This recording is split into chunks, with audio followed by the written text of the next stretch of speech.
¿Qué tal? ¿Cómo estamos? Buena tarde, bienvenidos. Soy Rocío Aliaga, esto es La Entrevista aquí en TV Noticias 7.3.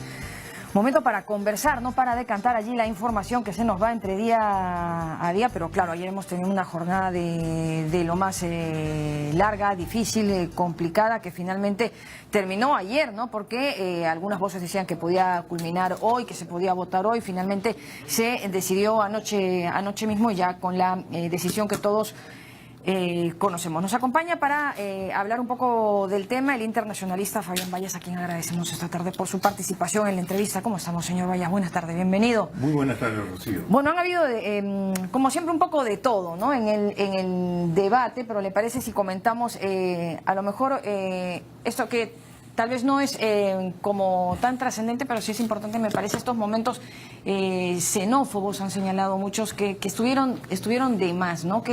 ¿Cómo le supo ese momento de la congresista Vilca Toma? Bueno, es penoso escuchar una intervención de esa manera, ¿no? Ajá. Más aún, esto ha tenido repercusiones internacionales. Y claro. Por una parte está el Congreso, un congresista chileno muy conocido, en el cual ha llamado la atención de cómo es tratado un connacional ahí con esas palabras. Ya se sabe que cuando no existe un argumento potente para poder decir, el último recurso es la xenofobia, ¿no? Entonces, eres malo en tanto que eres de tal país X, ¿no? Que no es ningún tipo de argumento de peso para poder sustentar lo que trataba de sustentar, que es justamente la vacancia del presidente Kuczynski, ¿no? Claro, no tenía nada que hacer en todo caso quiero decir, no sumaba ni restaba nada al fin. Claro, pero eso nos llama a la reflexión, porque ¿hasta cuándo vamos a tener este pensamiento muy arcaico acerca de recurrir al nacionalismo más puro para poder argumentar una teoría que nos favorezca? En tanto que, por ejemplo, no es que están mal los capitales chilenos si es que no son en sectores claves de la economía. Pueden situarse en cualquier momento, en cualquier lugar. Pero descalificarlo simplemente por ser chilenos es cuando estamos luchando por la integración regional, cuando Chile es uno de nuestros aliados estratégicos en la Alianza del Pacífico, cuando hacemos intensamente una labor para que los peruanos, alrededor de 200.000 peruanos están en Santiago, sean aceptados legalmente y puedan trabajar con normalidad. Este tipo de argumentos nos hace totalmente retroceder y nos da una imagen bastante pobre ante la comunidad internacional. Bueno, pobre en muchos sentidos, ¿no? Pobre también allí. Pobre de argumentos, pobre de calidad de personas y moral también. Bueno, también ahí hubo la reacción de la prensa chilena, no solo levantando el tema con el señor Sepúlveda, sino también, bueno, levantando el tema con Condorito, ¿no? Porque venía ahí también la nacionalidad de la caricatura. Así es, y bueno, y nos pone a un nivel, una proyección de una imagen inadecuada de lo que es el nivel intelectual de nuestro Congreso, ¿no? El Congreso, y ese es un problema que tenemos que mejorar la calidad de personas que postulan e ingresan a nuestro Congreso.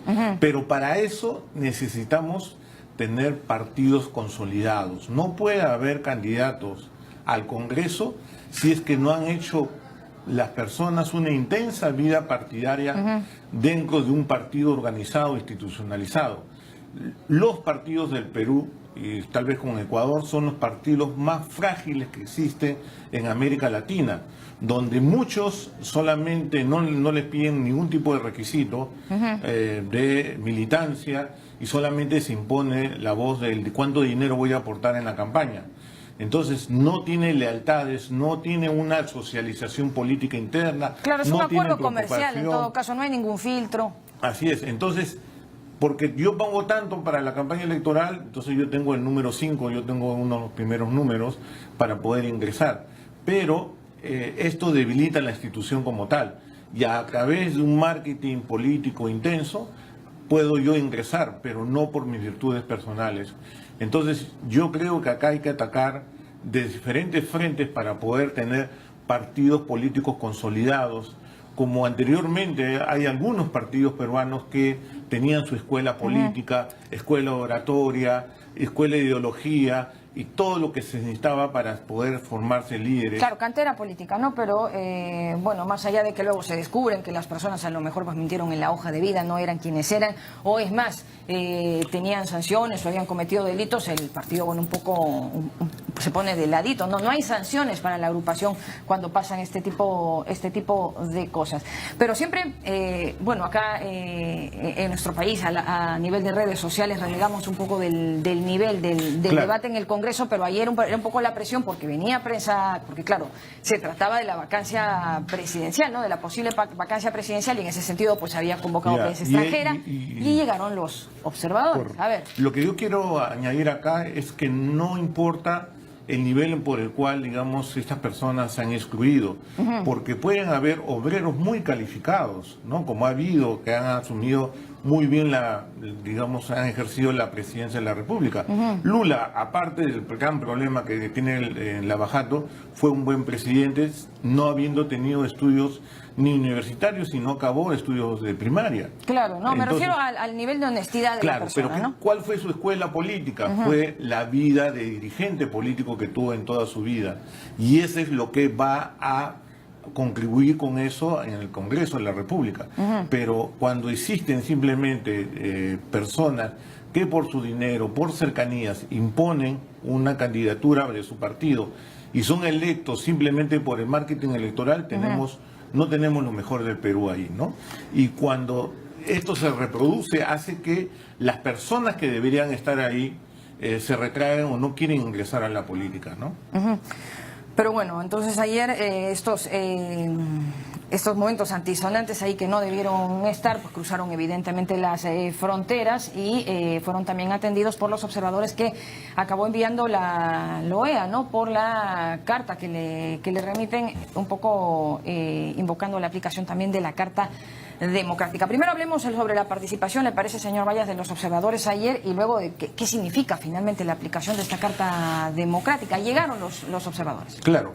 Como su nombre lo indica, la verdad que no tuvieron mayor participación y eso está muy bien. Siempre venía a observar y poder anotar todo lo que veían, todo lo que las opiniones que recogía, para llevárselo a Washington y poder determinar cuáles son las dimensiones del problema y qué tipo de intervención podría ejercer esta institución en caso de que hubiera un choque de poderes acá en el Perú, ¿no? Sobre la Carta Democrática, para poder explicar la Carta Democrática, había que nacer tal vez la explicación de la resolución 1080 de la ONU en el año 90 y comenzó a aplicarse en el año 91 en general.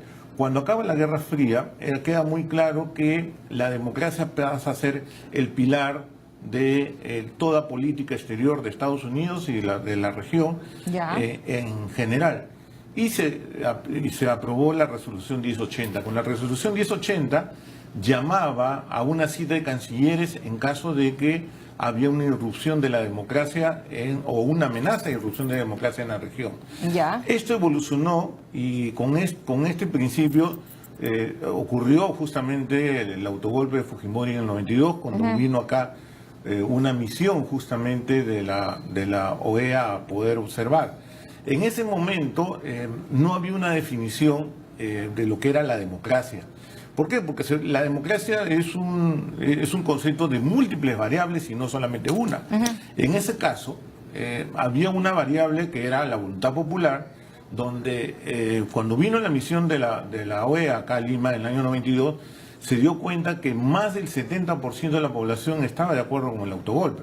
Lo único que hizo esta misión de la OEA, que recibió muchas críticas por parte de otros sectores acá en el Perú de la oposición, es adecuar o tratar de darle un marco legal a esta realidad que existía, ¿no? Porque hay que reconocer que el autogolpe del año 92 fue popular y luego muchas personas se lamentaban de esto mismo, hasta que ocurrió nuevamente una nueva crisis democrática, y eso es lo que ocurrió también en el Perú al año 2000.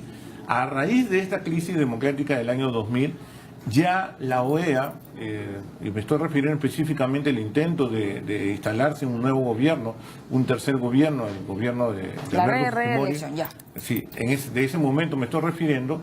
Ya la OEA definió lo que entiende por democracia en la región, donde no había una sola variable, que era la elección popular. No bastaba la elección popular, porque el segundo gobierno de Fujimori se había pervertido en el camino. Había sido electo en el año 95, democráticamente, pero por el camino se fue degradando al momento de acaparar poderes, comprar congresistas, acaparar las Fuerzas Armadas. Las instituciones. Así es, ¿no? Entonces, un gran desequilibrio.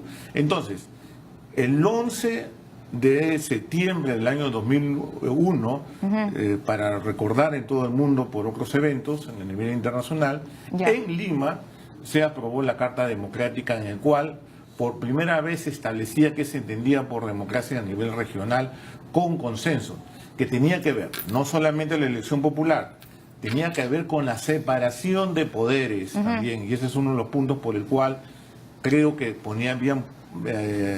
tenían la perspectiva de poder tener un potencial ingreso de la OEA. También tenía la elección periódica, no solamente una vez, sino que existen elecciones periódicas. Libertad de prensa, libertad de expresión, libertad para organizarse políticamente.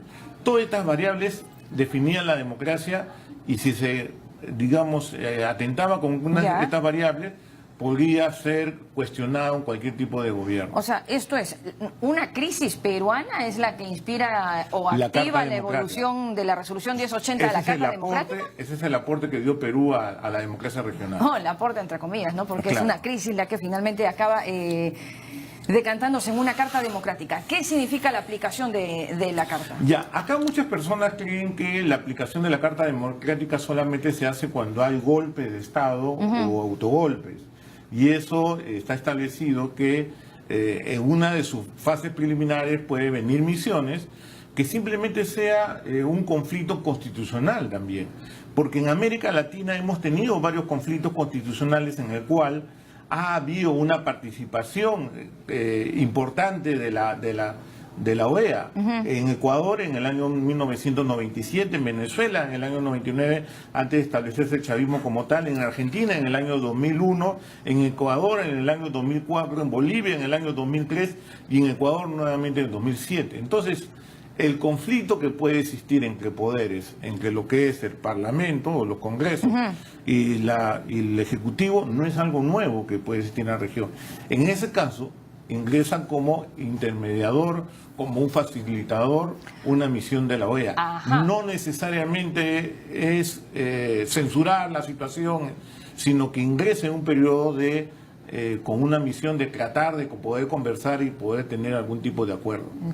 De intermediación, me parece la palabra que ha usado entre todas las que grafica mejor el tema, ¿no? Un tender puentes cuando se ha roto el diálogo y volver a y hay una crisis delimitar los constitucional. poderes. No estamos hablando necesariamente de un golpe de Estado. ¿no? Ya el golpe de Estado es algo extremo, sí, ahí sí realmente hay una reunión donde se le aplica, inclusive puede llegar a aplicar sanciones de tipo económico al país que ha interrumpido el gobierno democrático, cosa que se ha querido hacer hace mucho tiempo en el caso de Venezuela, pero Venezuela tuvo una estrategia de tener a países amigos en la región que impiden cualquier avance de este tipo, ¿no? Claro, pero a ver, y con eso cerramos. Entonces, la aplicación de la Carta Democrática queda solo en una intermediación de parte de la OEA en el estado donde los es un camino, donde hay un choque de poderes. Es un camino, ¿no? Pero puede haber varios en general, ¿no? Pero es la misión en la cual puede enviarse una misión especial para poder que los actores políticos se pongan de acuerdo ante una crisis. Misión especial, ya. Perfecto. Una crisis constitucional, ¿no? Perfecto, para que quede eso claro, ¿no? Porque era como que se invoca la aplicación de la Carta Democrática, pero bueno, ¿qué significa eso en buen cristiano? Muchísimas gracias, señor Fabián Bayas, por haber conversado con nosotros esta tarde. Y por dejar ahí algunos puntos en claro, interesante esto, que fue una crisis peruana en la que finalmente acaba inspirando o activando la evolución de la resolución 1080, que acaba siendo la Carta Democrática que tanto se menciona en estos días. Ha sido el internacionalista Fabián Bayas. Nos vamos a la pausa, regresamos con más en minutitos.